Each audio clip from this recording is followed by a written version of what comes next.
I return to myself, the Melchizedek cycle of being. There is a phrase people say in different ways. I found myself. I came back to myself. I returned to who I really am. But what if none of those are actually about going somewhere new? What if they're about recognizing something that was always there?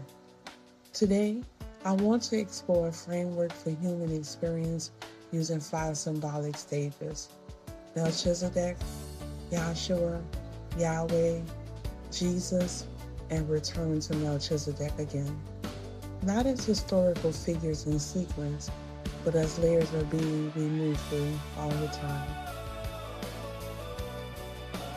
Let's begin with Melchizedek. Melchizedek represents unconditioned being, the part of you that exists before experience defines you, before trauma, before identity, before language. It is the I am beneath the story of who I am. This is not something you create, it is something you recognize. Then there's Yahshua. This is your lived life, your personality, your emotions, your reactions, your history. This is where most people live most of the time. Yahshua is not wrong or lesson. It is simply the surface of being in motion. It is the story you are living. Then there is Yahweh, not as a separate being, but a function of reality. This is the pressure life applies when illusion can no longer stand. It shows up as disruption, as truth you didn't want to see, as moments that break false identity structures. Yahweh is not comfort, it is revelation.